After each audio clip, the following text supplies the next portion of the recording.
ఈ రోజు బైబిల్ అధ్యయనం నిర్గమకాండము 13 నుండి 15 అధ్యాయాలు. ప్రార్థన.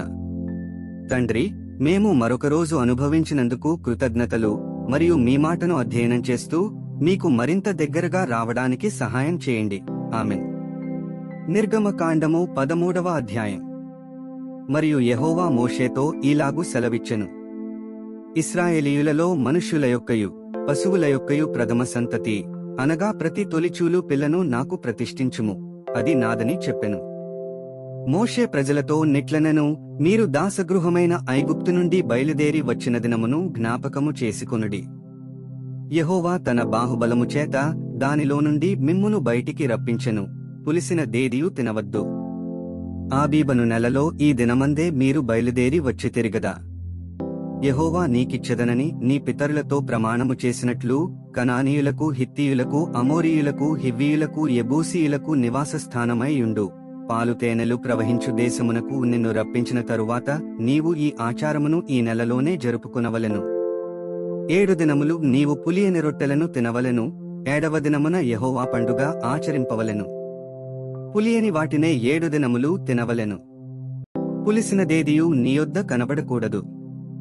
నీ ప్రాంతములన్నిటిలోనూ పొంగినదేదియు నీయొద్ద కనబడకూడదు. మరియు ఆ దినమున నీవు నేను ఐగుప్తులో నుండి వచ్చినప్పుడు యెహోవా నాకు చేసిన దాని నిమిత్తము పొంగని రొట్టెలను తినుచున్నానని నీ కుమారునికి తెలియచెప్పవలెను. యెహోవా ధర్మశాస్త్రము నీ నోట నుండునట్లు బలమైన చేతితో యెహోవా ఐగుప్తులో నుండి నిన్ను బయటికి రప్పించననుటకు ఈ ఆచారము నీ చేతిమీద నీకు సూచనగాను నీ కన్నుల మధ్య జ్ఞాపకార్థముగా ఉండును. కాబట్టి ప్రతి సంవత్సరము ఈ కట్టడను దాని నియామక కాలమున ఆచరింపవలెను. యెహోవా నీతోనూ నీ పితరులతోనూ ప్రమాణము చేసినట్లు ఆయన కనానీయుల దేశములోనికి నిన్ను చేర్చి దానిని నీకిచ్చిన తరువాత ప్రతి తొలిచూలు పిల్లను, నీకు కలుగు పశువుల సంతతిలో ప్రతి తొలిపిల్లను యెహోవాకు ప్రతిష్ఠింపవలెను. వానిలో మగ సంతానము యెహోవా దగును. ప్రతి గాడిద తొలిపిల్లను వెలయిచ్చి విడిపించి దానికి మారుగా గొర్రెపిల్లను ప్రతిష్ఠింపవలెను. అట్లు దానిని విడిపించని ఎడల దాని మెడను విరుగదీయవలెను. నీ కుమారులలో తొలిచూలి అయిన ప్రతి మగవానిని వెలయిచ్చి విడిపింపవలెను. ఇక మీదట నీ కుమారుడు ఇది ఏమిటని నిన్ను అడుగునప్పుడు నీవు వాని చూచి, బాహుబలము చేత యెహోవా దాసగృహమైన ఐగుప్తులో నుండి మనలను బయటికి రప్పించెను. ఫరో మనలను పోనీయకుండా తన మనస్సును కఠినపరచుకొనగా యెహోవా మనుష్యుల తొలిసంతానమేమి, జంతువుల తొలిసంతానమేమి, ఐగుప్తు దేశములో తొలిసంతానమంతయు సంహరించెను. ఆ హేతువు చేతను నేను మగదైన ప్రతి తొలిచూలు పిల్లను యెహోవాకు బలిగా అర్పించుదును. అయితే నా కుమారులలో ప్రతి తొలిసంతానము వెలయిచ్చి విడిపించుదునని చెప్పవలెను. బాహుబలము చేత యెహోవా మనలను ఐగుప్తులో నుండి బయటికి రప్పించెను గనుక ఆ సంగతి నీ చేతిమీద సూచనగాను నీ కన్నుల మధ్య లలాట పత్రికగాను ఉండవలెను అని చెప్పెను. మరియు ఫరో ప్రజలను పోనీయగా దేవుడు ఈ ప్రజలు యుద్ధము చూచినప్పుడు వారు పశ్చాత్తాపపడి ఐగుప్తుకు తిరుగుదురేమో అనుకుని ఫిలిష్తీయుల దేశము సమీపమైనను ఆ మార్గమున వారిని నడిపింపలేదు. అయితే దేవుడు ప్రజలను చుట్టుదారియగు ఎర్రసముద్రపు అరణ్య మార్గమున నడిపించెను. ఇశ్రాయేలీయులు యుద్ధసన్నద్ధులై ఐగుప్తులో నుండి వచ్చిరి. మరియు మోషే యోసేపు ఎముకలను తీసుకుని వచ్చెను. అతడు దేవుడు నిశ్చయముగా దర్శనమిచ్చును. అప్పుడు మీరు నా ఎముకలను ఇక్కడ నుండి తీసుకొని పోవలెనని ఇశ్రాయేలీయుల చేత రూఢిగా ప్రమాణము చేయించుకుని యుండెను. వారు సుక్కోతు నుండి ప్రయాణమైపోయి అరణ్యము దగ్గరనున్న ఏతాములో దిగిరి. వారు పగలు రాత్రియు ప్రయాణము చేయనట్లుగా యెహోవా త్రోవలో వారిని నడిపించుటకే పగటివేళ మేఘస్తంభములోను వారికి వెలుగిచ్చుటకు రాత్రివేళ అగ్నిస్తంభములోను ఉండి వారికి ముందుగా నడచుచు వచ్చెను. ఆయన పగటివేళ మేఘస్తంభమునైనను రాత్రివేళ అగ్నిస్తంభమునైనను ప్రజల ఎదుట నుండి తొలగింపలేదు. నిర్గమకాండము 14వ అధ్యాయం. మరియు యెహోవా మోషేతో ఈలాగు సెలవిచ్చెను. ఇశ్రాయేలీయులు తిరిగి పీహహీరోతు ఎదుటను అనగా మిగ్దోలుకు సముద్రమునకు మధ్యనున్న బయల్సెఫోనున్నెదుటను దిగవలెనని వారితో చెప్పుము. దాని ఎదుటి సముద్రమునొద్ద వారు దిగవలెను. ఫరో ఇశ్రాయేలీయులను గూర్చి, వారు ఈ దేశములో చిక్కుబడియున్నారు, అరణ్యము వారిని మూసివేసెనని అనుకొనెను. అయితే నేను ఫరో హృదయమును కఠినపరచెదను, అతడు వారిని తరుమగా నేను ఫరో వలనను అతని సమస్త సేన వలనను మహిమ తెచ్చుకొందును. నేను యెహోవానని ఐగుప్తీయులందరూ తెలిసికొందురనెను. వారు అలాగు దిగిరి. ప్రజలు పారిపోయినట్టు ఐగుప్తు రాజునకు తెలుపబడినప్పుడు ఫరో హృదయమును అతని సేవకుల హృదయమును ప్రజలకు విరోధముగా త్రిప్పబడి మనమెందుకీలాగు చేసితివి? మన సేవలోనుండకుండా ఇశ్రాయేలీయులను ఎందుకు పోనిచ్చితివి అని చెప్పుకొనిరి. అంతటా అతడు తన రథమును సిద్ధపరచుకుని తన జనమును తనతో కూడా తీసుకొనిపోయెను. మరియు అతడు శ్రేష్టమైన 600 రథములను ఐగుప్తు రథములనన్నిటినీ వాటిలో ప్రతిదానిమీద అధిపతులను తోడుకునిపోయెను. యెహోవా ఐగుప్తు రాజైన ఫరో హృదయమును కఠినపరపగా అతడు ఇశ్రాయేలీయులను తరిమెను. అట్లు ఇశ్రాయేలీయులు బలిమిచేత బయలు వెళ్ళిచుండిరి. ఐగుప్తీయులు అనగా ఫరో రథముల గుర్రములన్నీయు అతని గుర్రపు రౌతులు అతని దండును వారిని తరిమి బయల్సెఫోను ఎదుటనున్న పీహ హీరోతునకు సమీపమైన సముద్రము దగ్గర వారు దిగియుండగా వారిని కలిసికొనిరి. ఫరో సమీపించుచుండగా ఇశ్రాయేలీయులు కన్నులెత్తి ఐగుప్తీయులు తమ వెనుక వచ్చుట చూచి మిక్కిలి భయపడి యెహోవాకు మొరపెట్టిరి. అంతటా వారు మోషేతో, ఐగుప్తులో సమాధులు లేవని ఈ అరణ్యములోచ్చుటకు మమ్మును రప్పించితివా? మమ్మును ఐగుప్తులో నుండి బయటికి రప్పించి మమ్మును ఇట్లు చేయనేలా? మా జోలికి రావద్దు, ఐగుప్తీయులకు దాసుల మగుదుమని ఐగుప్తులో మేము నీతో చెప్పిన మాట ఇదే గదా. మేము ఈ అరణ్యమందు చచ్చుట కంటే ఐగుప్తీయులకు దాసుల మగుటయే మేలని చెప్పిరి. అందుకు మోషే భయపడకుడి, యెహోవా మీకు నేడు కలుగజేయు రక్షణను మీరు ఊరక నిలుచుండి చూడుడి. మీరు నేడు చూచిన ఐగుప్తీయులను ఇక మీదట మరి ఎన్నడను చూడరు.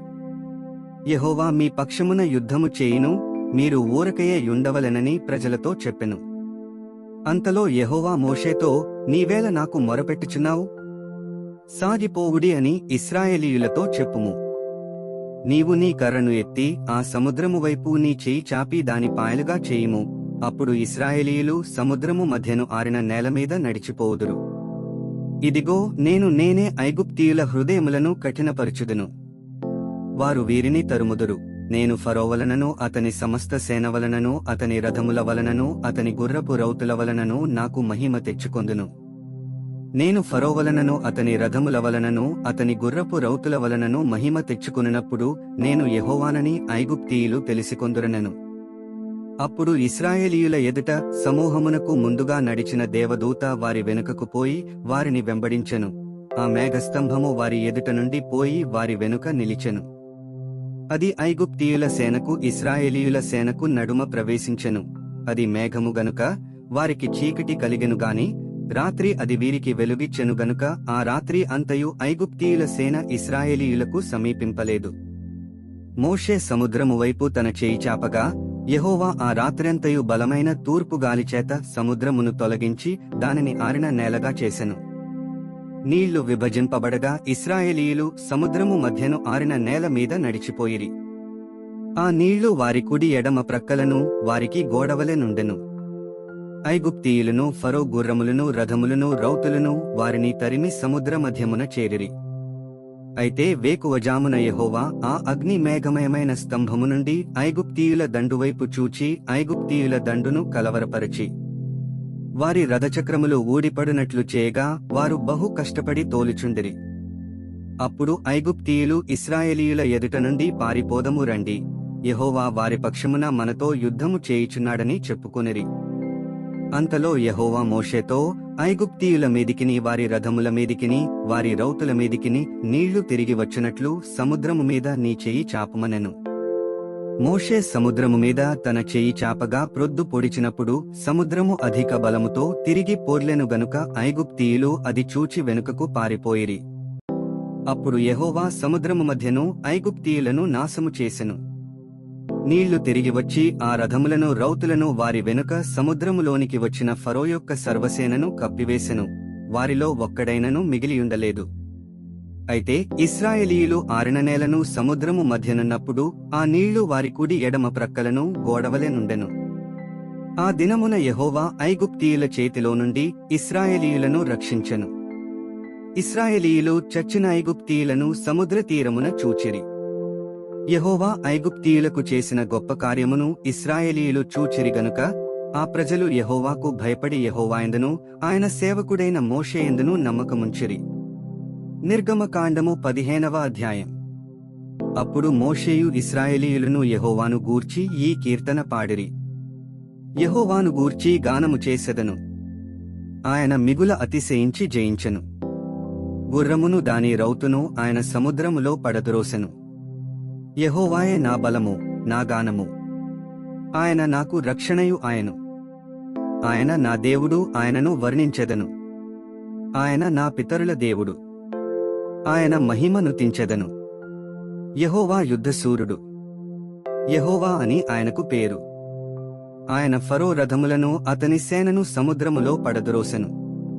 అతని అధిపతులలో శ్రేష్ఠులు ఎర్ర సముద్రములో మునిగిపోయిరి. అగాధ జలములు వారిని కప్పెను. వారు రాతివలె అడుగంటిపోయిరి. యెహోవా, నీ దక్షిణ హస్తము బలముంది అతిశయించును. యెహోవా, నీ దక్షిణ హస్తము శత్రువుని చితకగొట్టును. నీ మీదికి లేచువారిని నీ మహిమాతిశయము వలన అణచివేయుదువు. నీ కోపాగ్నిని రగులజేయుదువు, అది వారిని చెత్తవలె దహించును. నీ నాసికారంధ్రముల ఊపిరి వలన నీళ్లు రాశిగా కూర్చబడెను. ప్రవాహములు కుప్పగా నిలిచెను. అగాధ జలములు సముద్రము మధ్య గడ్డకట్టెను. తరిమెదను కలిసికొనియెదను, దోపుడు సొమ్ము పంచుకొనియెదను. వాటి వలన నా ఆశ తీర్చుకునియెదను. నా కత్తి దూసెదను. నా చెయ్యి వారిని నాశనము చేయునని శత్రువనుకొనెను. నీవు నీ గాలిని విసరజేసితివి, సముద్రము వారిని కప్పెను. వారు మహా అగాధమైన నీళ్లలో సీసమువలె మునిగిరి. యెహోవా, వేల్పులలో నీవంటివాడెవడు? పరిశుద్ధతను బట్టి నీవు మహానీయుడవు. స్తుతికీర్తనలను బట్టి పూజ్యుడవు. అద్భుతములు చేయువాడవు. నీవంటివాడెవడు? నీ దక్షిణహస్తమును చాపితివి, భూమి వారిని మింగివేసెను. నీవు విమోచించిన ఈ ప్రజలను నీ కృపచేత తోరుకునిపోతివి. నీ బలము చేత వారిని నీ పరిశుద్ధాలయమునకు నడిపించితివి. జనములు విని దిగులుపడును. ఫిలిష్తీయ నివాసులకు వేదన కలుగును. ఎదోము నాయకులు కలవరపడుదురు. మోయాబు బలిష్ఠులకు వణకు పుట్టును. కనాను నివాసులందరూ దిగులొంది కరిగిపోవుదురు. భయము, అధిక భయము వారికి కలుగును. యెహోవా, నీ ప్రజలు అద్దరికి చేరువరకు, నీవు సంపాదించిన ఈ ప్రజలు అద్దరికి చేరువరకు, నీ బాహుబలము చేత పగవారు రాతివలె కదలకుందురు. నీవు నీ ప్రజను తోడుకుని వచ్చెదవు. యెహోవా, నీ స్వాస్థ్యమైన కొండమీద, నా ప్రభువా, నీవు నివసించుటకు నిర్మించుకొనిన చోటను, నీ చేతులు స్థాపించిన పరిశుద్ధాలయమందు వారిని నిలువపెట్టెదవు. యెహోవా నిరంతరమును ఏలువాడు. ఫరో గుర్రములు అతని రథములు అతని రౌతులను సముద్రములో దిగగా యెహోవా వారి మీదికి సముద్ర జలములను మళ్లించెను. అయితే ఇశ్రాయేలీయులు సముద్రము మధ్యను ఆరిన నేల మీద నడిచిరి. మరియు అహరోను సహోదరియు ప్రవక్త్రియునగు మిర్యాము తంబురను చేతపట్టుకొనెను. స్త్రీలందరూ తంబురలతోనూ నాట్యములతోనూ ఆమె వెంబడి వెళ్ళగా మిర్యాము వారితో కలిసి ఇట్లు పల్లవి ఎత్తి పాడెను. యెహోవాను గానము చేయుడి, ఆయన మిగుల అతిశయించి జయించెను. గుర్రమును దాని రౌతును సముద్రములో ఆయన పడద్రోసెను. మోషే ఎర్ర సముద్రము నుండి జనులను సాగచేయగా వారు షూరు అరణ్యములోనికి వెళ్లి దానిలో 3 దినములు నడిచిరి. అచ్చట వారికి నీళ్లు దొరకలేదు. అంతలో వారు మారాకు చేరిరి. మారా నీళ్లు చేదైనవి గనుక వారు ఆ నీళ్లు త్రాగలేకపోయిరి. అందువలన దానికి మారా అను పేరు కలిగెను. ప్రజలు మేమేమి త్రాగుదుమని మోషే మీద సణగుకొనగా అతడు యెహోవాకు మొరపెట్టెను. అంతట యెహోవా అతనికి ఒక చెట్టును చూపెను. అది ఆ నీళ్లలో వేసిన తరువాత నీళ్లు మధురములాయెను.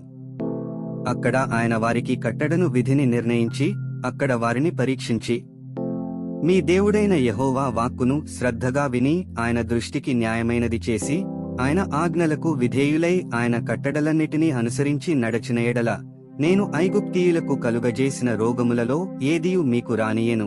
నిన్ను స్వస్థపరచు యెహోవాను నేనే అనెను. తరువాత వారు ఏలీమునకు వచ్చిరి. అక్కడ 12 నీటి బుగ్గలను 70 ఈత చెట్లును ఉండెను. వారు అక్కడనే ఆ నీళ్ల యొద్ద దిగిరి. 13 నుండి 15 అధ్యాయాలు చదివియున్నాము. ముగింపు ప్రార్థన. ఓ దేవా, మా విలువైన సమయాన్ని మీ వాక్యాన్ని అధ్యయనం చేసినందుకు ధన్యవాదాలు. పరిశుద్ధాత్మ మాకు మార్గనిర్దేశం చేస్తూ సర్వసత్యంలోకి మమ్ములను నడిపించునుగాక. ఆమెన్.